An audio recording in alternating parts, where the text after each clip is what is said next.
ইলাহা, এই ভালো করে বুঝে রাখো, লা ইলাহা ইল্লাল্লাহর মানি থেকে দুইটা অংশ।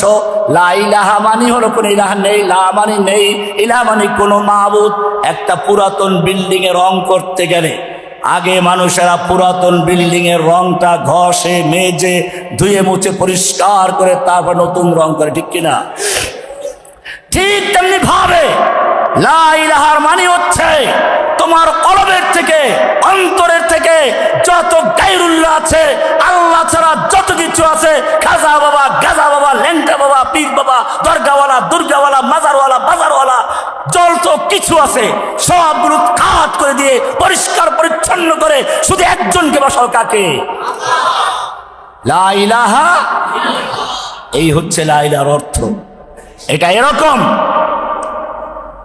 আপনি অনেক সওয়াবের কাজ করেন কিন্তু লা ইলাহা ইল্লাল্লাহ ঠিক নাই, আপনার সব বরবাদ।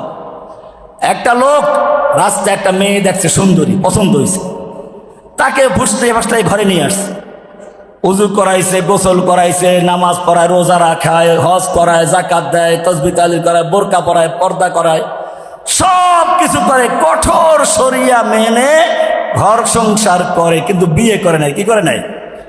কি করে নাই? বিয়ে ছাড়া এই শরিয়াত নেই, ঘর সংসার করার কোনো অর্থ আছে? দেখেন নাই বিগত সরকারের একজন লোক নাকি, একজন ওই যে প্রধানমন্ত্রী তাহাজ্জুদ পড়ে, কোরআন পড়ে, প্রচার করে নাই? আর আমাদেরকে জেগে ঢুকিয়ে মসজিদের ইমাম শব্দের সামনে মাইক কেড়ে নিয়ে কোরআনের কণ্ঠ বন্ধ করে দিয়ে কোরআনের পড়া আর তাহাজ্জুদ পড়া গল্প করা শয়তানের ভণ্ডামি ছাড়া কিছু নয়। লা ইলাহা ইল্লাল্লাহ ক্লিয়ার কথা মুসলমান, ভালো করে বুঝে রাখো। তুমি শূন্য লেখলা, শূন্য কোন মূল্য আছে? একেবারে এই এলাকার নাম কি যেন, এটা কোন থানা যেন? বেগমগঞ্জ থেকে শুরু করে ঢাকা পর্যন্ত শূন্য লেখলেন, কোনো মূল্য আছে? আগে একটা এক লেখেন, এক, এরপরে একটা শূন্য কত হয়েছে? আর এক শূন্য, আর এক শূন্য, আর এক শূন্য, আর এক শূন্য। এখন তুমি যত শূন্য লাগবে তত একের মূল্য। ঠিক তেমনি ভাবে লা ইলাহা ইল্লাল্লাহ হচ্ছে এক। লা ইলাহা কি? তাওহীদ। এইটা ঠিক থাকবে, তোমার সবকিছু ঠিক আছে। লা ইলাহা, এটার নাম তাওহীদ। এটার নাম কি? এক আল্লাহর প্রতি ঈমান রাখা, এক আল্লাহর হুকুম মানা।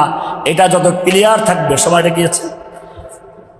এক আল্লাহর হুকুম মেনে চলো। তাওহীদ কি আমার